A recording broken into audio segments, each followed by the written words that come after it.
ಸಾಮಾಜಿಕ ನ್ಯಾಯ ಕಟ್ಟಡದ ನಾಮಫಲಕ ಅನಾವರಣ ಇದೀಗ ವೇದಿಕೆಯಲ್ಲಿ ಅತಿಥಿಗಳಿಂದ ನಿಮ್ಮ ಚಪ್ಪಾಳೆ ಮುಖೇನ ಈ ಕಾರ್ಯಕ್ಕೆ ಶುಭವನ್ನು ಕೋರೋಣ. ಕರ್ನಾಟಕ ರಾಜ್ಯ ಸಮಾಜ ಕಲ್ಯಾಣ ಇಲಾಖೆ ನಾವು ಭಾರತವನ್ನು ಸಾರ್ವಭೌಮ ಸಮಾಜವಾದಿ ಧರ್ಮ ನಿರಪೇಕ್ಷ ಪ್ರಜಾಸತ್ತಾತ್ಮಕ ಗಣರಾಜ್ಯವನ್ನಾಗಿ ರೂಪಿಸುವುದಕ್ಕಾಗಿ ಭಾರತದ ಎಲ್ಲ ಪ್ರಜೆಗಳಿಗೆ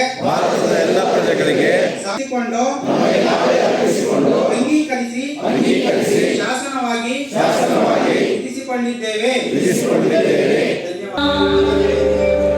ದಿಕ್ಕು ದಿಕ್ಕಿಗೂ ಹೊಗಿರಣ ಬೀರಿದ ಗುರುವೇ ಅಂಬೇಡ್ಕರ.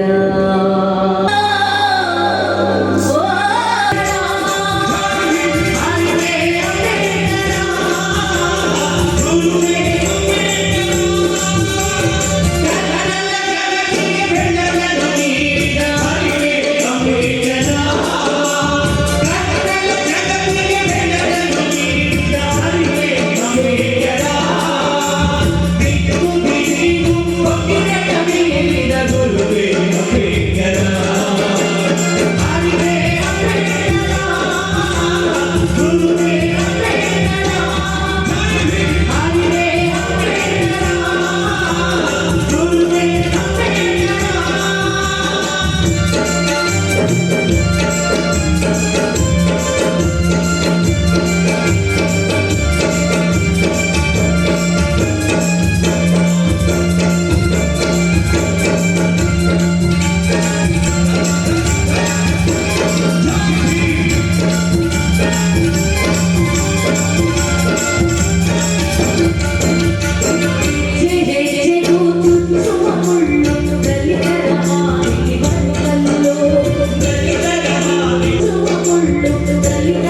SC/ST ನೌಕರರ ಸಂಘ ಎಲ್ಲ ಇಲಾಖೆಗಳನ್ನು ಒಳಗೊಂಡಂಥ ಬೋರ್ಡ್ಸ್ ಅಂಡ್ ಕಾರ್ಪೊರೇಷನ್ ಸೇರಿದಂತೆ ಸಹಕಾರ ಸಂಘಗಳನ್ನು ಸೇರಿದಂತೆ ಎಲ್ಲರೂ ಒಳಗೊಂಡಂತೆ ನಾವೀಗ SC/ST ನೌಕರರ ಸಂಘ ರಾಜ್ಯ ಸಂಘಟನೆ ಇವತ್ತು ತುಂಬ ಪ್ರಭಾವಿತವಾಗಿ ನಮ್ಮೆಲ್ಲ ಹಿರಿಯ ಸ್ನೇಹಿತರ ಒಂದು ಮಾರ್ಗದರ್ಶನದೊಂದಿಗೆ ಚೆನ್ನಾಗಿ ಬೆಳೀತಾ ಇದೆ.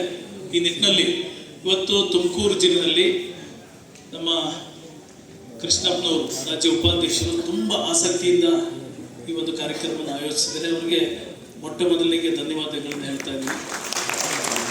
ಬಂಧುಗಳೇ, ಈ ಕಾರ್ಯಕ್ರಮಕ್ಕೆ ಪೂರ್ವದಲ್ಲಿ ಡಾಕ್ಟರ್ ನಾಗಭೂಷಣ್ ಬುದ್ದಿನಾಡು ನಮ್ಮ ಸ್ನೇಹಿತರು, ನಾನಿಲ್ಲಿ 3 ವರ್ಷಗಳ ಕಾಲ ಜಿಲ್ಲಾ ಮಟ್ಟದ ಅಧಿಕಾರಿಯಾಗಿ ಕೆಲಸ ಮಾಡಿದಂಥ ಸಂದರ್ಭದಲ್ಲಿ ನಾವು ಸಾಕಷ್ಟು ಒಡನಾಟದಲ್ಲಿದ್ದು ಸಾಕಷ್ಟು ಕಾರ್ಯಕ್ರಮಗಳಲ್ಲಿ ಭಾಗವಹಿಸಿದ್ದು. ಇವತ್ತು ಈ ಕಾರ್ಯಕ್ರಮಕ್ಕೆ ತುಂಬ ಅಪ್ಯಾಯಮಾನವಾಗಿ ಸಮಯೋಚಿತವಾಗಿ ತುಂಬ ಸಂತೋಷ ಆಯಿತು. ಡಾಕ್ಟರ್ ತಿಪ್ಪೇಸ್ವಾಮಿ ಸಾಹೇಬರು ನಾವು ಮಾತಾಡಿಕೊಂಡು, ಇದು ಡಾಕ್ಟರ್ ಬಾಬಾ ಸಾಹೇಬ್ ಅಂಬೇಡ್ಕರ್ ಅವರು ನಾವೆಲ್ಲ ಸಂವಿಧಾನದ ಫಲಾನುಭವಿಗಳು. ಮೊದಲನೇ ಮಾತು, ಬರೀ ಸಂವಿಧಾನ ಫಲಾನುಭವಿಗಳಾಗಿದ್ದುಕೊಂಡು ನಾವು ನಮ್ಮದೇ ಆದ ಚಿಂತನೆಗಳನ್ನು ಇಟ್ಕೊಂಡು ನಾವು ನಮ್ಮ ಸಂಸಾರ ಮತ್ತು ನಮ್ಮದಷ್ಟಕ್ಕೆ ಸೀಮಿತ ಮಾಡಿಕೊಂಡು ಒಂದು ಬೇಲಿ ಹಾಕ್ಕೊಂಡು ವಾಸ ಮಾಡ್ತಾ ಇದ್ವಿ. ಅದಕ್ಕೆ ಹೊರತಾಗಿ ಇವತ್ತು ನಾವೇನು ಸಂವಿಧಾನದ ಪೀಠಿಕೆಯನ್ನು ಓದಿದ್ವಿ, ಸಂವಿಧಾನ ಪೀಠಿಕೆಯಲ್ಲಿ ಶಿಕ್ಷಣ, ಸಾಮಾಜಿಕ ನ್ಯಾಯ, ರಾಜಕೀಯ ನ್ಯಾಯ, ಅಭಿವ್ಯಕ್ತಿ ಸ್ವಾತಂತ್ರ್ಯ ಎಲ್ಲದೂ ಇದೆ. ಇದನ್ನ ನಾವು ಅನುಷ್ಠಾನಗೊಳಿಸುವಂಥ ನಿಟ್ಟಿನಲ್ಲಿ ನಮ್ಮ ಎಲ್ಲ ನೌಕರರು ಸಾಕಷ್ಟು ಜವಾಬ್ದಾರಿನ ತಗೊಂಡಾಗಿದೆ. ಡಾಕ್ಟರ್ ಬಾಬಾ ಸಾಹೇಬ್ ಅಂಬೇಡ್ಕರ್ ಅವರು ಬದುಕಿದ್ದಂಥ ದಿನಗಳಲ್ಲೇ ಹೇಳ್ತಿದ್ರು, ಈ ಒಂದು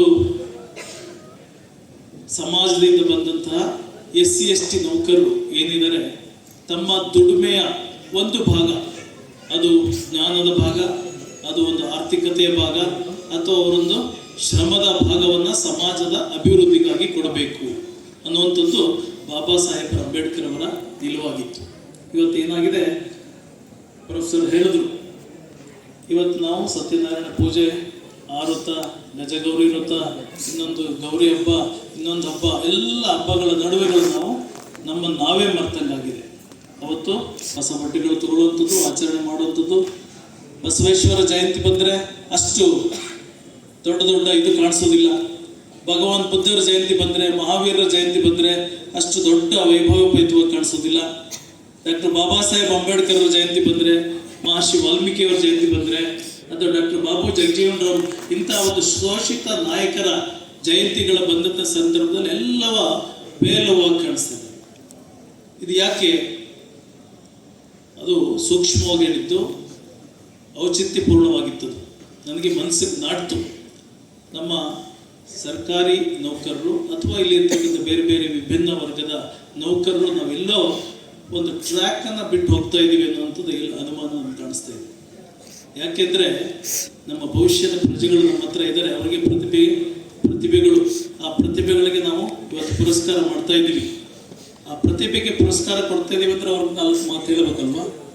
ಭವಿಷ್ಯದ ಜನಗಳು ನಾವೆಲ್ಲ ಒಂದು ಕಡೆ ಕೂತ್ಕೊಂಡು ಮಾತಾಡ್ತಾ ಇರ್ಬೇಕಾದ್ರೆ, ಇವತ್ತು ಟೆಕ್ನಾಲಜಿಯನ್ನು ಒಂದು ಇದರಲ್ಲಿ ಇಟ್ಕೊಂಡು ನಾವು ನಮ್ಮ ಮಕ್ಕಳು ಬರೀ ಮೊಬೈಲ್ನಲ್ಲಿ ಕಾಲ ಕಳೀತಾ ಇರುವಂಥದ್ದು, ಬರೀ ವಾಟ್ಸಪ್, ಫೇಸ್ಬುಕ್, ಇನ್ಸ್ಟಾಗ್ರಾಮ್ ಇದರಲ್ಲೇ ಕಾಲವನ್ನು ಹರಣ ಮಾಡ್ತಾ ಇರುವಂಥದ್ದು. ಅದರಲ್ಲಿ ಒಳ್ಳೆಯ ವಿಚಾರಗಳು ಒಂದೂ ಬರೋದಿಲ್ಲ. ಅದರಲ್ಲಿ ಬರ್ತಾ ಇರ್ತಕ್ಕಂಥ ಒಂದು 10% ಒಳ್ಳೆಯ ವಿಚಾರಗಳನ್ನು ನೋಡ್ಬೋದು, 90% ವಿಚಾರಗಳಿದೆ. ಆದರೆ ಆ ಒಂದು ಟೆಕ್ನಾಲಜಿ ಹೆಂಗಾಗಿದೆ ಅಂತಂದರೆ, ನೀವು ಏನೇನು ನೋಡ್ತಾ ಇರ್ತೀವಿ ಅದೇ ರಿಪೀಟ್ ಆಗ್ತಾ ಹೋಗ್ತದೆ. ನಿನ್ನ ಮನಸ್ಸಿನಲ್ಲಿ ಏನಿರ್ತದೋ ಅದೇ ರಿಪೀಟ್ ಆಗ್ತದೆ. ಇವತ್ತು ಯಾವುದೋ ಪೊಲೀಸು, ಕೊಲೆ, ಕಳ್ತನ ಇದಕ್ಕೆ ಸಂಬಂಧಪಟ್ಟಂತೆ ನೋಡ್ತಾ ಹೋಗ್ತಾ ಇದ್ರೆ ಅದೇ ಹೆಚ್ಚು ರಿಪೀಟ್ ಆಗ್ತಾ ಹೋಗ್ತದೆ. ಇಲ್ಲಿ ವಾಟ್ಸಪ್ನಲ್ಲಿ, ಯೂಟ್ಯೂಬ್ನಲ್ಲಿ, ಫೇಸ್ಬುಕ್ಗಳಲ್ಲಿ, ಇನ್ಸ್ಟಾಗ್ರಾಮ್ಗಳಲ್ಲಿ ಅದೇ ರಿಪೀಟ್ ಆಗ್ತದೆ. ಇಲ್ಲ ನೀವು ಬಾಬಾ ಸಾಹೇಬ್ ಅಂಬೇಡ್ಕರ್ ವಿಚಾರಗಳನ್ನು ಹೊಡೆದು ನಿರಂತರವಾಗಿ ನೋಡ್ತಾ ಇದ್ರೆ ಅದೇ ವೈಚಾರಿಕತೆ ಬರ್ತದೆ. ಅದೇ ಇನ್ನು ಬೇರೆ ಬೇರೆಯವರು ಆಲ್ಬರ್ಟ್ ಐನ್ಸ್ಟೀನ್ ಹೇಳಿದ್ರು ಅದು ಬರ್ತದೆ, ಅಥವಾ ಅಬ್ರಹಾಂ ಲಿಂಕನ್ ಏನು ಮಾತಾಡಿದ್ರು ಅದು ಬರ್ತದೆ, ಅಥವಾ ಬೇರೆ ಇನ್ನು ಮೇಧಾವಿಗಳು ಏನೇನು ಮಾತಾಡಿದ್ರು, ಮಹಾನ್ ನಾಯಕರುಗಳು ಏನೇನು ಮಾತಾಡಿದ್ರು ಅದು ಬರ್ತದೆ. ಸೊ ಅದರ ಹೊರತಾಗಿ ನಾವು ನಮ್ಮ ಮಕ್ಕಳಿಗೆ ಸಂಸ್ಕಾರವನ್ನು ಕೊಡುವಂಥ ನಿಟ್ಟಿನಲ್ಲಿ ಇನ್ನೂ ಜಾಗೃತಿ ಆಗಬೇಕು ಅನ್ನುವಂಥದ್ದು ನಮ್ಮ ಅಭಿಲಾಷೆ. ಈ ಸಂಘಟನೆಯ ಪ್ರಮುಖವಾದ ಉದ್ದೇಶ ಅಂತಂದರೆ ನಾವು ಎಚ್ಚರ ತಪ್ತಾ ಇದ್ದೀವಿ, ಸಮಾಜಮುಖಿಯಾಗಿ ನಾವು ಕೆಲಸ ಮಾಡ್ತಾ ಇಲ್ಲ, ನಾವು ನಮ್ಮ ಸಂಸಾರಕ್ಕೆ ಅಷ್ಟೇ ಸೀಮಿತ ಆಗಿದ್ದೀವಿ. ಸಂಬಳ ತಗೊಳ್ಳುವಂಥದ್ದು ಅಥವಾ ಪ್ರಮೋಷನ್ ತಗೊಳ್ಳುವಂಥದ್ದು ಅಥವಾ ಮನೆ ಕಟ್ಕೊಳ್ಳುವಂಥದ್ದು ಕಷ್ಟಪಟ್ಟು, ಅಂದರೆ ನಮ್ಮ ಪರಿಸ್ಥಿತಿ ನನಗೆ ಎಲ್ಲೋ ಹಳ್ಳಿಯಿಂದ ಬಂದಿರ್ತೀವಿ, ಅದು ಒಂದು ಕಾನೂನುಗಳಿಂದ ಬೆಳೆದು ಬಂದಿರ್ತೀವಿ. ನಮಗೇನು ಬೇಕಾಗಿರುತ್ತೆ, ಸ್ವಲ್ಪ ಒಂದು ಒಳ್ಳೆ ಸ್ಟೇಟಸ್ ಬೇಕು, ಒಂದು ಒಳ್ಳೆ ಮನೆ ಬೇಕು, ಒಂದು ಒಳ್ಳೆ ಏರಿಯಾದಲ್ಲಿ ಬದುಕಬೇಕು. ಅದು ತಪ್ಪಲ್ಲ, ಅದು ಮಾಡ್ಕೋಬೇಕು. ಆ ಒಂದು ಏರಿಯಾ ಬಿಟ್ಟು ಸ್ವಲ್ಪ ಹೊರಗಡೆ ಬಂದು ನಾವು ಸ್ವಲ್ಪ ನಾಗರಿಕತೆ ಇದಕ್ಕೆ ಸಮಾಜಮುಖಿ ಆಗಿದ್ವಿ, ಸಮಾಜದ ಪರಿವರ್ತನೆಯ ದೃಷ್ಟಿನಲ್ಲಿ ನಾವು ಸಹ ಸ್ವಲ್ಪ ಬದಲಾಗ್ತಾ ಇದ್ವಿ ಅನ್ನೋಂಥದ್ದನ್ನ ಇಂಡಿಕೇಶನ್ಸ್ ಅದು ಒಳ್ಳೆಯದು. ಬಂಗ್ಲೆ ತಗೊಳ್ಳುವಂಥದ್ದು ಅಥವಾ ಕಾರು ಮಾಡ್ಕೊಳ್ಳುವಂಥದ್ದು ಅಥವಾ ನಿಮ್ಮ ಮಕ್ಕಳನ್ನ ಚೆನ್ನಾಗಿ ಓದಿಸ್ಕೊಳ್ಳುವಂಥದ್ದು ಅದು ಒಳ್ಳೆಯ ಪ್ರಯತ್ನ. ಆದರೆ ಡಾಕ್ಟರ್ ಬಾಬಾ ಸಾಹೇಬ್ ಅಂಬೇಡ್ಕರ್ ಅವರು ಯಾವಾಗಲೂ ಒಂದು ಎಚ್ಚರಿಕೆಯನ್ನು ಕೊಡ್ತಾ ಇದ್ರು. ನಾವೇನಾದರೂ ಮೈ ಮರೆತರೆ, ಅಕಸ್ಮಾತ್ ನಮ್ಮಲ್ಲಿ ಸಮಾಜಮುಖಿಯ ಚಿಂತನೆಗಳು ಬರಲಿಲ್ಲ, ಸಮಾಜ ಸಮುದಾಯ ಇದರ ಚಿಂತನೆಗಳು ನಮ್ಮ ದೃಷ್ಟಿಕೋನದಲ್ಲಿ ಇಲ್ಲ, ನಾವು ಅಷ್ಟೇ ಸ್ವಾರ್ಥಿಗಳಾಗಿ ಬದುಕಿದ್ರೆ ನಮ್ಮ ಶ್ರಮದ ಭಾಗವನ್ನು ಸಮುದಾಯಕ್ಕೆ ದಾರಿಯೇರಲಿಲ್ಲ ಅಂದರೆ ಖಂಡಿತವಾಗಿಯೂ ನಮ್ಮ ಮಕ್ಕಳದ ಭವಿಷ್ಯ ತುಂಬ ಕಷ್ಟಕರ ಆಗ್ತದೆ. ಅದು ನಿಜ ಆಗ್ತಾ ಇದೆ. ಇವತ್ತು ಇದೊಂದು 75-80 ವರ್ಷ ಕಳೆದ್ರೂ ಸಹ, ಸ್ವಾತಂತ್ರ್ಯ ಬಂದು ಇಷ್ಟು ವರ್ಷಗಳಾದರೂ ಸಹ ಇವತ್ತೂ ಸಹ ಹೇಳ್ತಾ ಇದ್ರು, ತುಮಕೂರಿನಂಥ ನಗರದಲ್ಲಿ ಮನೆಯನ್ನು ಕೊಡೋಕ್ಕಾಗ್ತಾ ಇಲ್ಲ, ತಗೊಳಕ್ಕಾಗ್ತಾ ಇಲ್ಲ SC ST ಸಮುದಾಯದವರು. ಒಂದು ಸೈಟನ್ನು ತೊಗೊಂಡು ಮನೆ ಕಟ್ಟೋದಕ್ಕಾಗಲ್ಲ. ಇವ್ರು ಯಾರಾದರೂ ಪ್ರೊಫೆಸರ್ ನಾಗಭೂಷಣ್ ಅವರು ಸೈಟ್ ತಗೊಳಕ್ಕೆ ಹೋದರೆ, ಸರ್ ನಾನು 5,000 ಅಂತಂದರೆ, ಇಲ್ಲ ನಾವು 6,000ಕ್ಕಾಗಲೇ ಮಾರಿದ್ದೀವಿ ಅಂತೇಳಿ. ಇಲ್ಲ YK ಬಾಲಕೃಷ್ಣ ಡಾಕ್ಟ್ರು, ನಾನು 5,000 ಕೊಡ್ತೀನಿ, ಇಲ್ಲ ಪರವಾಗಿಲ್ಲ ಅಂತಂದ್ರೆ, ಇಲ್ಲ ನಾನು 8,000ಕ್ಕೆ ವ್ಯಾಪಾರ ಮಾಡಿದ್ನಿ ಅಂತೇಳಿ ಅವ್ರನ್ನ ತಪ್ಪಿಸೋವಂಥ ಒಂದು ವ್ಯವಸ್ಥೆ ಪಿತೂರಿಗಳು ನಡೀತಾ ಇದೆ. ಅಂದರೆ ಈ ಜಾತಿಯ ವ್ಯವಸ್ಥೆ ಅಷ್ಟು ಪ್ರಬಲವಾಗಿರುವಂಥ ಇಂಥ ಕಾಲದಲ್ಲಿ ನಾವು ನಮ್ಮ ಮಕ್ಕಳಿಗೆ ಒಳ್ಳೆಯ ದಾರಿಯನ್ನು ಹುಡುಕೊಡ್ಬೇಕು. ಇವತ್ತೆಲ್ಲ ಏನೆಲ್ಲ ಸರ್ಕಾರಗಳು, ಕೇಂದ್ರ ಸರ್ಕಾರ ಇರ್ಬೋದು, ರಾಜ್ಯ ಸರ್ಕಾರಗಳಿರ್ಬೋದು, ಸಾಕಷ್ಟು ಯೋಜನೆಗಳನ್ನು ಕೊಡುವಂಥ ಇಂಥ ಸಂದರ್ಭದಲ್ಲಿ ನಮ್ಮ ಮಕ್ಕಳನ್ನ ಒಳ್ಳೆ ಟ್ರ್ಯಾಕ್ಗೆ ಕೊಂಡೊಯ್ಬೇಕು. ಅವ್ರು ಹೆಂಗೆ ದ್ವಿಜರಾಗ್ತಾರೆ, 2 ಸಾರಿ ಹುಟ್ಟು ಪಡಿತಾರೆ, ಹಂಗೆ ಬಾಬಾ ಸಾಹೇಬ್ ಅಂಬೇಡ್ಕರ್ರು, ಭಗವಾನ್ ಬುದ್ಧವರು ಹೇಳಿದಂಥ ನಿಟ್ಟಿನಲ್ಲಿ ನಾವು ಸಹ ವಿಪಶ್ಯನ ಧ್ಯಾನಗಳನ್ನು ನಾವು ಸಹ ಪ್ರಾಕ್ಟೀಸ್ ಮಾಡಬೇಕು. ಇರಬಾರದು ಅನ್ನೋಂಥದ್ದು ನನ್ನ ಮುಖ್ಯವಾದ ಮಾತು. ಇದು ಪ್ರತಿಭೆ ಈ ಹಂತಕ್ಕೆ ಮಾತ್ರ, ಇನ್ನೂ ಸಾಧನೆ ಮಾಡೋದು ಬಹಳಷ್ಟು ಇದೆ.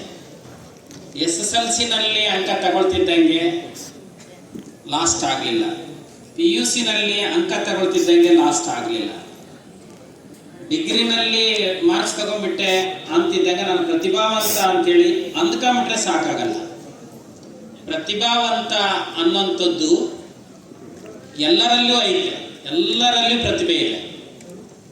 ನಾವು ತೊಡಗಿಸ್ಕೊಂಡಂಗೆ, ನಾವು ಭಾಗವಹಿಸಿದಂಗೆ, ನಾವು ಆಸಕ್ತಿ ಇಟ್ಟಂಗೆ, ನಾವು ಮನಸ್ಸಿಟ್ಟಂಗೆ. ನಾವು ಮನಸ್ಸಿಟ್ಟಿದ್ದಕ್ಕೋಸ್ಕರನೇ ನಾವು ಪ್ರತಿಭಾವಂತರಾಗಿದ್ದೀವಿ. ನಾವು ಚಿಂತನೆ ಮಾಡಿದ್ರಿಂದನೇ ಪ್ರತಿಭಾವಂತರಾಗಿದ್ದೀವಿ ಮಕ್ಕಳು. ಈ ಪ್ರತಿಭೆ ಮುಂದುವರಿಬೇಕು. ಎಲ್ಲೆವರೆಗೆ ಅಂಬೇಡ್ಕರ್ನ ನಾವು ಇವತ್ತೇನಾದರೂ ನೆನೆಸ್ತಾ ಇದ್ದೀವಿ ಅನ್ನೋದಾದರೆ, ನೆನಪು ಮಾಡ್ತಾ ಇದ್ದೀವಿ ಅನ್ನೋದಾದರೆ, ಅದು ಅವರ ಅರಿವು ಅಂದ್ರೆ ಏನು, ತಿಳುವಳಿಕೆ. ಅವರು ತಿಳುವಳಿಕೆ ಪಡೆದದ್ದಾದ್ರೆ ಹಾಗೆ ಅಂದರೆ, ಅವರು ನಮ್ಮ ಥರ ಒಬ್ಬ ಸಾಮಾನ್ಯ ವ್ಯಕ್ತಿನೇ. ಅವರು ಮನಸ್ಸು ಮಾಡಿದ್ರಿಂದ ಹಲವಾರು ಭಾಷೆಗಳಲ್ಲಿ ಇದ್ದಂತಹ ಜ್ಞಾನವನ್ನ ಅಧ್ಯಯನ ಮಾಡಿದ್ರು. ಅವ್ರು ಅಧ್ಯಯನ ಮಾಡ್ದಂಗಿದ್ದಿದ್ರೆ, ಮನುಸ್ಮೃತಿ ಏನಾದರೂ ಓದ್ದಂಗಿದ್ದಿದ್ರೆ, ಬಹುಶಃ ಈ ಸಂವಿಧಾನದಲ್ಲಿ ಅಲ್ಲಿದ್ದಂಥ ಮೀಸಲಿಗೆ ಇಲ್ಲಿದ್ದಂಥ ಪ್ರಾತಿನಿಧ್ಯ ಬರ್ತಿರಲಿಲ್ಲ. ಇದೆಲ್ಲ ಆಗಿದ್ದು ಅವರ ಓದಿನಿಂದ ಮಾತ್ರ. ಓದು ಅಂದರೆ ಶಿಕ್ಷಣ ಪಡೆದಿದ್ರಿಂದನೇ ನಮಗೆ ಅಂಬೇಡ್ಕರ್ ಅವರು ಇಡೀ ಮನುಕುಲ, ಭಾರತ ದೇಶದ ಮನುಕುಲಕ್ಕೆ ಬೇಕಾದಂತಹ ಒಂದು ಲಿಪಿಕ ಒಂದು ಸಂವಿಧಾನವನ್ನ ಕೊಡ್ತಾರೆ. ಆ ಸಂವಿಧಾನ ಕೊಟ್ಟಿದ್ರಿಂದಾನೇ ನಾವೆಲ್ಲ ಇಲ್ಲಿ ಕೂತಿದ್ವಿ.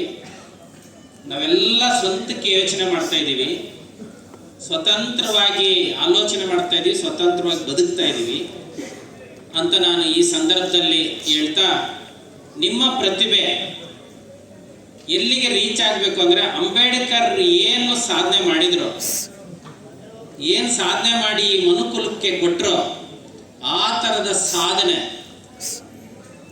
ಆ ಸಾಧನೆ ಅಂದರೆ ಇನ್ನೂ ಓದಬೇಕಾಗಿರೋದು ಭಾಳಷ್ಟಿದೆ. ಇಲ್ಲಿ ಓದಿದ್ದು ಕೇವಲ 10% ಅಂದ್ಕೋಬೇಕು ನೀವು. ಇವತ್ತಿನ ಪ್ರತಿಭಾ ಪುರಸ್ಕಾರ ಪಡೆಯೋರು ನಾನು ಓದಿರೋದು, ನಾನು ತಿಳ್ಕೊಂಡಿರೋದು ಕೇವಲ 10% ಅಂತ ತಿಳ್ಕೋಬೇಕು. 90% ಅಂತ ಏನಾದರೂ ತಿಳ್ಕೊಂಡ್ರೆ ನಿಮ್ಮದು ಇಲ್ಲಿಗೆ ನಿಂತು. ನೀವು ಸಾಧನೆ ಮಾಡಬೇಕಾಗಿದ್ದು ಭಾಳಷ್ಟಿದೆ. ಭಾಳಷ್ಟಿದೆ ಅಂದರೆ ಇಲ್ಲಿ ಕೂತಿರುವ ವೇದಿಕೆಯಲ್ಲಿ ಕೂತಿರುವಷ್ಟು ಭಾಳಷ್ಟು ಜನ. ಇದೀಗ ತಾನೇ ನಟರಾಜ್ ಅವರು ಹೋದ್ರು.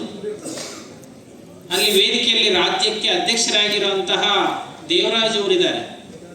ಅವ್ರ ಜೊತೆಗೇನೆ ಅವ್ರ ಸಮಕಾಲೀನರಾಗಿ ನಾನಿದ್ದೀನಿ. ನಾವೆಲ್ಲ ಏನಾದರೂ ಇಲ್ಲಿ ಬಂದು ಇಲ್ಲಿ ಮುಂದೆ ಮಾತಾಡ್ತಾ ಇದ್ದೀವಿ ಅನ್ನೋದಾದ್ರೆ ಅದು ಸಾಧ್ಯ ಆಗಿದ್ದು ಕೇವಲ ನಮ್ಮ ಓದಿನ ಮೂಲಕ ಮಾತ್ರ. ಓದಿನ ಮೂಲಕ ಮಾತ್ರ. ನಾವು ಓದಿದ್ದಕ್ಕೇನೆ ಎಕ್ಸಾಮ್ ಬರೆದಿದ್ದು, ಅಂತ ರಾಜ್ಯ ಮಟ್ಟದ ಪರೀಕ್ಷೆಗಳು, KS ಪರೀಕ್ಷೆ ಬಹಳ ಉನ್ನತ ಮಟ್ಟದಲ್ಲಿ ಪಾಸ್ ಮಾಡಿದ್ದು, ಪಾಸ್ ಮಾಡಿ ಅಧಿಕಾರಿಗಳಾಗಿ ನಿಮ್ಮ ಮುಂದೆ ಮಾತಾಡ್ತೀರಿ. ನೀವೇನಾದರೂ SLC PUC ಇದೇ ಟ್ರೆಂಡಲ್ಲಿ, ಇದೇ ಮಾದರಿನಲ್ಲೇ ಓದ್ತಾ ಹೋದ್ರೆ, ಮುಂದೆ ಇದೇ ಮಾದರಿಯಲ್ಲಿ ಓದ್ತಾ ಹೋದ್ರೆ, ಸ್ಪರ್ಧಾತ್ಮಕ ಪರೀಕ್ಷೆಗಳನ್ನು ತಾವೇನಾದರೂ ಗಮನದಲ್ಲಿ ಇಟ್ಕೊಂಡ್ರೆ, ಇವತ್ತಿನ ದಿನಮಾನ ಒಂದು ಯುಗದಲ್ಲಿ ಸ್ಪರ್ಧಾತ್ಮಕವಾದಂಥ ಮನಸ್ಸೇನಾದರೂ ಇಟ್ಟುಕೊಂಡ್ರೆ ನೀವು ಒಂದಲ್ಲ ಒಂದು ದಿವಸ ನಮ್ಮ ಥರನೇ ಮಾತಾಡಲಿಕ್ಕೆ ನೀವು ಶಕ್ತರಾಗ್ತೀರಿ ಅನ್ನೋಂಥದ್ದು ಭಾಳ ಇವತ್ತಿನ ದಿವಸದಲ್ಲಿ ತಿಳ್ಕೊಬೇಕಾಗಿರೋಂಥ ಅಂಶ. ನಾನು SLC 95 ತೆಗೆದುಬಿಟ್ಟೆ, ನಾನು ಮುಗಿದ್ಬಿಡು, ನನಗಿನ್ನ ಜಾಸ್ತಿ ತೆಗೆಯರು ಯಾರೂ ಇಲ್ಲ, ನಾನೇ ಜಾಸ್ತಿ ಅಂತ ಏನಾದರೂ ನಿಮ್ಮ ಮನಸ್ಸಲ್ಲಿ ಒಂದು ಸರ್ತಿ ಆ ಮನೋಭಾವನೆ ಬಂತು ಅಂದರೆ ನೀವು ಓದೋದ್ರ ಕಡೆ ಏನಾಗ್ತದೆ, ನಿಮ್ಮ ಮನಸ್ಸು ಕಡಿಮೆ ಆಗ್ತದೆ. ಆ ಥರ ಆಗಬಾರ್ದು. ನೀವು ಓದಿದ್ದು ಕೇವಲ ಲಿಮಿಟೆಡ್. ಇದಕ್ಕೆ ಒಂದು ಭಾಳ ಸುಲಭವಾಗಿ ಹೇಳ್ತೀನಿ, ದೇಶವನ್ನು ನೋಡು, ಇಲ್ಲ ಕೋಶವನ್ನು ಓದು ಅಂತ ಹೇಳ್ತಾರೆ. ದೇಶನಂತೂ ನೋಡೋಕ್ಕಾಗಲ್ಲ. ದೇಶ ನೋಡೋಕ್ಕಂತ ಸ್ಟಾರ್ಟ್ ಮಾಡಿದರೆ ಬಹುಶಃ ನಮ್ಮ ವಯಸ್ಸು ಕರೆಕ್ಟ್ ದೇಶ ಮುಗಿಸಿ ಹೊರಟತಿ, ವಯಸ್ಸು ಮುಗಿದೋದು. ಈ ದೇಶನೆಲ್ಲ ಕಟ್ಟಿಕೊಟ್ಟಿರೋದಕ್ಕೆ ಒಂದು ಕೋಶ ಇದೆ. ದೇಶ ಹೆಂಗಿದೆ ಅಂತ ಕೋಶ ಇದೆ.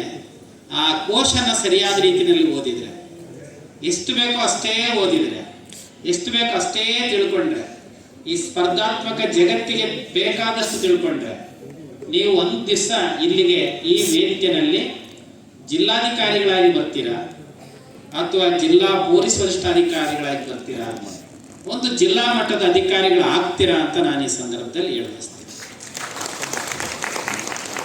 ಇಲ್ಲಿಂದ ವಾಪಸ್ ಹೋದಾಗ ನೋಡಿ, ನಾನು ನಿಮ್ಮ ಥರನೇ ಒಂದು ಕಡೆ ಇದ್ದೆ. ನಾನು ರ್ಯಾಂಕ್ ಬಂದೆ. ನನಗೆ ನನ್ನ ಕಾಲದಲ್ಲಿ ಪ್ರತಿಭಾ ಪುರಸ್ಕಾರ ಮಾಡಲಿಲ್ಲ. ನಾನು ರ್ಯಾಂಕ್ ಬಂದೆ, ಡಿಗ್ರಿ ರ್ಯಾಂಕ್ ಬಂದೆ, MA ರ್ಯಾಂಕ್ ಬಂದೆ. ಆದರೆ ನಾನು ಓದಿದ ಸಂದರ್ಭದಲ್ಲಿ, ಈಗ 40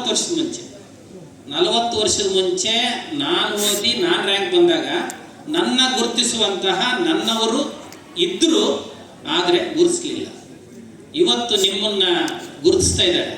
ಯೋಚನೆ ಮಾಡಿ, ಗುರುತಿಸ್ತಾ ಇದ್ದಾರೆ, ಇವತ್ತು ಪುರಸ್ಕಾರ ಕೊಡ್ತಾ ಇದ್ದಾರೆ.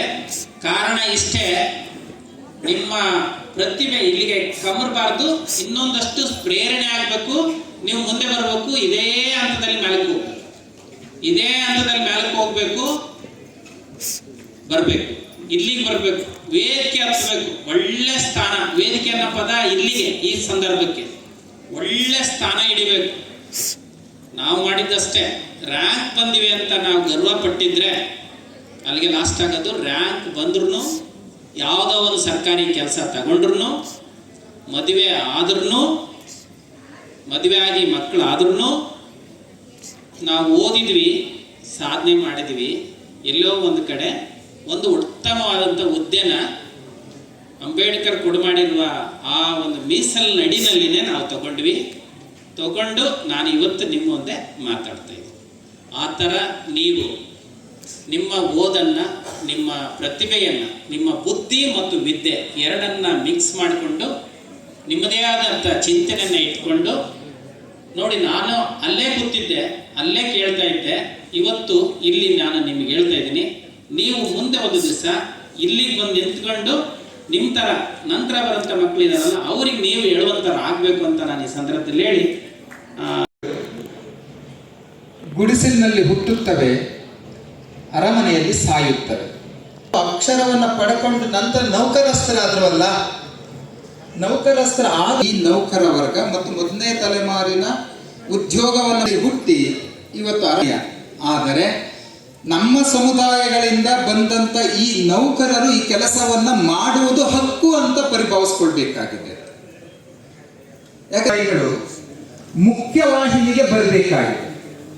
5,000 ವರ್ಷಗಳಿಂದಲೂ ಅಕ್ಷರವನ್ನೇ ಉಂಡು ಬದುಕಿರ್ತಕ್ಕಂತಹ 5,000 ವರ್ಷಗಳಿಂದಲೂ ಅಕ್ಷರವನ್ನ ಕಲಿತು ಬದುಕಿರ್ತಕ್ಕಂಥ ಸಮುದಾಯಗಳ ನಡುವೆ ಅಂತಾರಾಷ್ಟ್ರೀಯ ಮಟ್ಟ ವರ್ಲ್ಡ್ ಕಪ್ ಅಲ್ಲಿ ಒಬ್ಬ ಸದಸ್ಯರಾಗಿ ಆಡಿರುವಂತಹ ಪ್ರೀತಿಯಿಂದ ನಾನು ಸ್ವಾಗತಿಸುತ್ತಿದ್ದೇನೆ. ನೋಡಿ, ಶಿಕ್ಷಣ ಎನ್ನುವುದಿದೆಯಲ್ಲ, ಈ ದೇಶದಲ್ಲಿ ಎಲ್ಲರಿಗೂ ಸಿಗ್ತಾ ಇರಲಿಲ್ಲ. ಕೆಲವ್ರಿಗೆ 5,000 ವರ್ಷಗಳಿಂದ ಶಿಕ್ಷಣ ಸಿಕ್ಕಿದ್ರೆ, ಇನ್ನು ಕೆಲವರಿಗೆ 50 ವರ್ಷದಿಂದ ಶಿಕ್ಷಣ ಎನ್ನುವುದು ಸಿಗ್ತಾ ಇಲ್ಲ. ಶಿಕ್ಷಣ ಎನ್ನುವುದು ಸಮಾನವಾಗಿ ಇರಲಿಲ್ಲ. ಅಕ್ಷರಗಳನ್ನ ನಾವು ಕಲಿತ ಶಿಕ್ಷಣ ಇದೆಯಲ್ಲ, ಅಕ್ಷರಗಳಿದೆಯಲ್ಲ, ಆ ಅಕ್ಷರಗಳನ್ನ ಈ ದೇಶದಲ್ಲಿ ಸೆರೆಮನೆಯಲ್ಲಿ ಇಡಲಾಗಿತ್ತು. ಎಷ್ಟೋ ಜನರು ಅದರ ಅಕ್ಷರದ ಹತ್ತಿರನೆಯಲ್ಲಿತ್ತು. ಕೇವಲ 2 ಸಮುದಾಯಗಳು ಮಾತ್ರ ಈ ಶಿಕ್ಷಣ ವ್ಯವಸ್ಥೆಯಲ್ಲಿ, ಅಂದ್ರೆ ಶಿಕ್ಷಣವನ್ನ ಪಡೀಲಿಕ್ಕೆ ಅರ್ಹರಾಗಿದ್ದಂಥವ್ರು. ಅವರೊಂದು ಬ್ರಾಹ್ಮಣರು ಮತ್ತು ಕ್ಷತ್ರಿಯರಿಗೆ ಮಾತ್ರ ವಿದ್ಯಾಭ್ಯಾಸದ ಹಕ್ಕು ಇತ್ತು. ಈ ವಿದ್ಯಾಭ್ಯಾಸದ ಹಕ್ಕು ಇತ್ತು ಎನ್ನುವುದಕ್ಕೆ ಇದೊಂದು ಕಲ್ಪಿತವಾದ ಚರಿತ್ರೆಯಲ್ಲ. ಕೇವಲ ಶ್ರೇಣೀಕೃತ ಸಮಾಜದೊಳಗಡೆ ಏನ್ 4 ವರ್ಗಗಳಿದ್ದಾವೆ, ವರ್ಣಗಳೇನಿದ್ದಾವೆ, 4 ವರ್ಣಗಳೇನಿದ್ದಾವೆ, ಆ ವರ್ಣಗಳಲ್ಲಿ ಕೇವಲ ಬ್ರಾಹ್ಮಣ ಮತ್ತು ಕ್ಷತ್ರಿಯರಿಗೆ ಮಾತ್ರ ಅಂತಹದ್ದೊಂದು ಹಕ್ಕು ಇತ್ತು. ಆದ್ರೆ ಇದು ಇತ್ತು ಎನ್ನುವುದಕ್ಕೆ ಅನೇಕ ಜನರು ಇಲ್ಲ, ಆ ತರ ಇರಲಿಲ್ಲ, ಯಾಕೆ ವಾಲ್ಮೀಕಿ ಕಲಿತಿರ್ಲಿಲ್ವೇ, ಹಾಗೆ ಮಹಾಭಾರತದ ವ್ಯಾಸ ಕಲಿತಿರ್ಲಿಲ್ವೇ ಅಂತ ಹೇಳ್ಬಿಟ್ಟು ವಾದಿಸ್ತಾರೆ. ಆದ್ರೆ ಅದೇ ಮಹಾಭಾರತ ಮತ್ತು ರಾಮಾಯಣದೊಳಗಡೆ ದಲಿತರಿಗೆ, ಅಸ್ಪೃಶ್ಯರಿಗೆ, ಶೂದ್ರ ಸಮುದಾಯಗಳಿಗೆ ಹೇಗೆ ಅಕ್ಷರಗಳನ್ನ ನಿರಾಕರಿಸಲಾಗಿತ್ತು ಅಂತ ಹೇಳ್ಬಿಟ್ಟು ರಾಮಾಯಣದಲ್ಲಿರುವ ಒಂದು ಪಾತ್ರ, ಮಹಾಭಾರತದಲ್ಲಿರುವ ಒಂದು ಪಾತ್ರ, ಮಹಾಭಾರತದಲ್ಲೂ ಒಂದು ಪಾತ್ರ ಇದೆ, ರಾಮಾಯಣದಲ್ಲೂ ಒಂದು ಪಾತ್ರ ಇದೆ. ಎಷ್ಟು ಚೆನ್ನಾಗಿ ಪ್ರತಿಬಿಂಬಿಸಲಾಗಿದೆ ಅಂತಂದ್ರೆ, ಆ ರಾಮಾಯಣದ ಒಳಗಡೆ ಬರತಕ್ಕಂತ ಶಂಭೂಕನ ಪಾತ್ರ, ಆ ಶಂಭೂಕನ ಪಾತ್ರ, ದಯವಿಟ್ಟು ವಿಡಿಯೋನ ಆಫ್ ಮಾಡಿದ್ರೆ ಒಳ್ಳೇದು ಅಂತ ಅನ್ಸುತ್ತೆ. ಎಲ್ಲರೂ ವಿಡಿಯೋದ ಮೇಲೆ ಹೆಚ್ಚು ಕೇಂದ್ರೀಕರಿಸ್ಕೊಳ್ಳೋದು. ಮಹರ್ಷಿಗಳು ಮತ್ತೆ ವಾಲ್ಮೀಕಿ ಮಹರ್ಷಿಗಳು ಹೇಗೆ ಶಿಕ್ಷಣವನ್ನ ಪಡೆದ್ರು ಅದಿರ್ಲಿಲ್ಲ ಅಂತ ಹೇಳ್ಬಿಟ್ಟು ಬಹಳಷ್ಟು ಜನ ವ್ಯಾಸ ಮಹರ್ಷಿ ಮಹಾಭಾರತವನ್ನ ಬರೆದ್ರು ಹೌದಲ್ವಾ ಅಂತ ಹೇಳ್ಬಿಟ್ಟು ಅನ್ನಿಸ್ಬಹುದು. ಬಹಳ ಒಂದು ಸ್ಪಷ್ಟಪಡಿಸಿ, ಈ ದೇಶದೊಳಗಡೆ ಶೂದ್ರರಿಗೆ, ಅಕ್ಷರ ಒಂದು ಅಂಚಿನ ಸಮುದಾಯದಲ್ಲಿ ಬದುಕ್ತಿದ್ದಂಥವ್ರಿಗೆ ಹೇಗೆ ಶಿಕ್ಷಣವನ್ನ ನಿರಾಕರಿಸಲಾಗ್ತಿತ್ತು ಅನ್ನೋದೊಂದು ಪುರಾಣದ 2 ಪಾತ್ರಗಳನ್ನ ನಿಮ್ ಮುಂದೆ ಇಡ್ತೇನೆ. ಒಂದು ರಾಮಾಯಣದಲ್ಲಿ ಬರುವ ಶೂದ್ರ ಶಂಭೂಕ ಅಂತ ಹೇಳ್ಬಿಟ್ಟು, ಅದು ರಾಮಾಯಣದಲ್ಲಿ ಶಂಭುಕೋಪಾಖ್ಯಾನ ಅಂತ ಬರುತ್ತೆ. ಶೂದ್ರನೊಬ್ಬ ತಪಸ್ಸು ಮಾಡಿದ ಕಾರಣಕ್ಕೆ, ಇವತ್ತು ನಾವು ತಪಸ್ಸು ಅಂತಂದ್ರೆ ಇವತ್ತು ಶಿಕ್ಷಣ ಅಂತ ನಾವು ತಿಳ್ಕೊಳ್ಬೇಕಾಗಿದೆ. ತಪಸ್ಸು ಆ ಕಾಲಕ್ಕೆ ಶಿಕ್ಷಣ, ತಪಸ್ಸು ಅಂತಂದ್ರೆ ಈ ಕಾಲದ ಶಿಕ್ಷಣ ಅಂತ ನಾವು ತಿಳ್ಕೊಳ್ಬೇಕಾಗಿದೆ. ಶೂದ್ರನೊಬ್ಬ ತಪಸ್ ಮಾಡಿದ ಕಾರಣಕ್ಕೆ ವಾಲ್ಮೀಕಿಯ ತಲೆಯನ್ನು ಕಡಿಯಲಾಯಿತು, ಶಂಭೂಕನ ತಲೆಯನ್ನು ಕಡಿಯಲಾಯಿತು. ವಾಲ್ಮೀಕಿ ರಾಮಾಯಣದೊಳಗಡೆ ಅದರಲ್ಲಿ ಹೇಗೆ ಕಡಿತಾರೆ? ಅವನೆಲ್ಲೋ ಶಂಭೂಕ ಅರಣ್ಯದಲ್ಲಿದ್ದ, ಅವನ ಮಟ್ಟಿಗೆ ಅವನು ತಪಸ್ಸನ್ನು ಮಾಡ್ಕೊಳ್ತಾ ಇದ್ದ. ಆ ಜಾಗಕ್ಕೆ ಒಬ್ಬ ಬ್ರಾಹ್ಮಣ ಹೋದ. ಆ ಹೋದಂತಹ ಬ್ರಾಹ್ಮಣನು ಶೂದ್ರನೊಬ್ಬ ತಪಸ್ ಮಾಡ್ತಿರೋದು ನೋಡಿ, ಇದು ಬ್ರಾಹ್ಮಣರಿಗ ಅಷ್ಟೇ ಬಿಟ್ಟು ಇವನೆಲ್ಲ ಒಬ್ಬ ಶೂದ್ರ ತಪಸ್ ಮಾಡ್ತಿದ್ದಾನೆ ಅಂತ ಹೇಳ್ಬಿಟ್ಟು ಶ್ರೀರಾಮನ ಬಳಿ ಬಂದ. ಶ್ರೀರಾಮನ ಬಳಿ ಬಂದು ವರ್ಣಾಶ್ರಮ ಧರ್ಮವನ್ನು ನೀನು ಸರಿಯಾಗಿ ಪರಿಪಾಲಿಸ್ತಾ ಇಲ್ಲ, ರಾಮರಾಜ್ಯ ಅನ್ನೋದು ಆಗ್ತಾ ಇಲ್ಲ ಅಂತ ಕೇಳ್ಕೊಂಡಾಗ ಏನ್ ತಪ್ಪಾಯ್ತು ಅಂತ ಕೇಳ್ತಾನೆ. ಒಬ್ಬ ಶೂದ್ರನೊಬ್ಬ ಕಾಡಿನಲ್ಲಿ ತಪಸ್ಸು ಮಾಡ್ತಿದ್ದಾನೆ. ಹಂಗಂದಿದ್ದೆ ತಡ ರಾಮ ಏನ್ ಮಾಡ್ತಾನೆ, ತನ್ನ ಚಂದ್ರಾಯುಧವನ್ನ ಬಿಟ್ಬಿಡ್ತಾನೆ. ಆ ಚಂದ್ರಾಯುಧ ಹೋಗ್ಬಿಟ್ಟು ಅಶೂದ್ರನ ತಲೆಯನ್ನ ಕಡಿಯುತ್ತೆ. ಸೊ ಇದು ವಾಲ್ಮೀಕಿ ರಾಮಾಯಣದಲ್ಲಿ ಇದೆ ಅಂತ ಭಾವಿಸಿಕೊಳ್ಳಲಾಗಿದೆ. ಆಕ್ಚುಲಿ ರಾಮಾಯಣದೊಳಗಡೆ 7 ಕಾಂಡಗಳಿದಾವೆ ಅಂತ ಹೇಳ್ತಾರೆ. ಅಲ್ಲ, 6 ಕಾಂಡಗಳಲ್ಲಿ 7ನೇ ಕಾಂಡದಲ್ಲಿ ಉತ್ತರ ಕಾಂಡದಲ್ಲಿ ಇದು ಬರುತ್ತೆ. ಅಂದ್ರೆ ವರ್ಣಾಶ್ರಮ ಧರ್ಮವನ್ನ ಪ್ರತಿಪಾದನೆ ಮಾಡಲು ರಾಮಾಯಣಕ್ಕೆ ಪರಿಷ್ಕೃತವಾಗಿ ಅದನ್ನು ತಲುಪಿಸಿರ್ತಕ್ಕಂಥದ್ದು. ಇದನ್ನ ಬಹಳ ನಮ್ಮ ಕುವೆಂಪು ಅವರು ಬಹಳ ಚೆನ್ನಾಗಿ ಹೇಳ್ತಾರೆ. ಯುಗದ ಕವಿ, ಜಗದ ಕವಿ ಆಗಿರ್ತಕ್ಕಂತಹ ಕುವೆಂಪು ಅವರು ಬಹಳ ಚೆನ್ನಾಗಿ ಹೇಳ್ತಾರೆ. ಅವರು ನಾಟಕನೂ ಬರೀತಾರೆ. ಅದು ಶೂದ್ರ ತಪಸ್ವಿ ಅಂತ ಒಂದು ನಾಟಕನೂ ಬರೀತಾರೆ. ಅಲ್ಲಿ ಬರೀ 24 ಪುಟ ಅಷ್ಟೇ ಇರೋದು. ಅದನ್ನೇ ವೃತ್ತಿಯನ್ನಾಗಿಸಿಕೊಳ್ತಾರೆ. ಕ್ರೀಡಾ ಲೋಕಕ್ಕೆ ಪದಾರ್ಪಣೆ ಮಾಡಿ ಇವರು ಭಾರತ ಮತ್ತು ನೇಪಾಳ ನಡುವೆ ನಡೆದಂತಹ ಅಂತಾರಾಷ್ಟ್ರೀಯ ಮಹಿಳಾ T20 ಅಲ್ಲದೆ ಭಾರತ ಹರ್ಷಿಣೀಯ ಸಂಗೀತ ಕಲಾ ವಿಭಾಗದಲ್ಲಿ ಸಾಧನೆಯನ್ನು ಮಾಡಿದಂತಹ ವಿಶೇಷ ತುಮಕೂರು ಜಿಲ್ಲೆಗೆ ಕೀರ್ತಿಯನ್ನು ತಂದಿದ್ದಾರೆ. ಇವರಿಗೆ ಈ ವೇದಿಕೆಯಲ್ಲಿ ನಿಮ್ಮೆಲ್ಲರ ಚಪ್ಪಾಳೆಯ ಗೌರವದೊಂದಿಗೆ ಸನ್ಮಾನದ ಅಭಿನಂದನೆ. ಸಮಾಜ ಸೇವೆ ಮತ್ತು ಸಂಘಟನೆ ಧ್ವನಿಯಾಗುವ ಪ್ರಯತ್ನದಲ್ಲಿರುವ ಇವರಿಗೆ ಉತ್ಸಾಹವನ್ನು ತುಂಬುವ ಮೂಲಕ ಉದಯೋನ್ಮುಖ ಸಾಧಕರಿಗೆ ಪ್ರೇರಣೆಯಾಗಲೆಂದು ಆಶಿಸುತ್ತಾ ಈ ವೇದಿಕೆಯಲ್ಲಿ ನಿಮ್ಮ ಗೌರವದ ಚಪ್ಪಾಳೆ ಮುಖೇನ ಶ್ರೀ ಗೌರವವನ್ನು ನೀಡಲಾಗ್ತದೆ. ಶ್ರೀಯುತರು ನಾರಾಯಣಪ್ಪನವರ ಪುತ್ರನಾಗಿದ್ದು ವೃತ್ತಿಯಲ್ಲಿ ಶಿಕ್ಷಕರಾಗಿ ಕಾರ್ಯನಿರ್ವಹಿಸುತ್ತಿದ್ದು ಸಮಾಜಕ್ಕೆ ನಿಮ್ಮ ಸಹಕಾರವನ್ನು ಕೋರ್ತಾ ಇದ್ದೇವೆ. ದಯವಿಟ್ಟು ಕೂತ್ಕೊಂಡು ಕಾರ್ಯಕ್ರಮದಲ್ಲಿ ಅತಿ ಹೆಚ್ಚು ವಿದ್ಯಾರ್ಥಿಗಳು ಅವರಿಗೆ ಈ ವೇದಿಕೆಯ ಪರವಾಗಿ ಹಾಗೂ SC/ST ನೌಕರರ ಸಂಘದ ವತಿಯಿಂದ ಗೌರವನ ಪ್ರೋತ್ಸಾಹಿಸುವಂತಹ ಮತ್ತಷ್ಟು ಸಾಧನೆಯನ್ನ ಶೈಕ್ಷಣಿಕ ಕ್ಷೇತ್ರದಲ್ಲಾಗಿರಬಹುದು, ಇತರೆ ಕ್ಷೇತ್ರಗಳಲ್ಲಿ ಸಾಧಿಸಲು ಅವರಿಗೆ ಈ ವೇದಿಕೆ ಪ್ರೋತ್ಸಾಹವನ್ನ ನೀಡುತ್ತಾ ಉಳಿದಂತಹ ಮತ್ತೊಂದು ಪೂರ್ವಕ ಧನ್ಯವಾದಗಳ ಸಮರ್ಪಣೆ. ಸಾಕಷ್ಟು ಮೌಲ್ಯಯುತ ನುಡಿಗಳನ್ನು ಆಡಿದ್ರು ವಿದ್ಯಾರ್ಥಿಗಳಿಗೆ.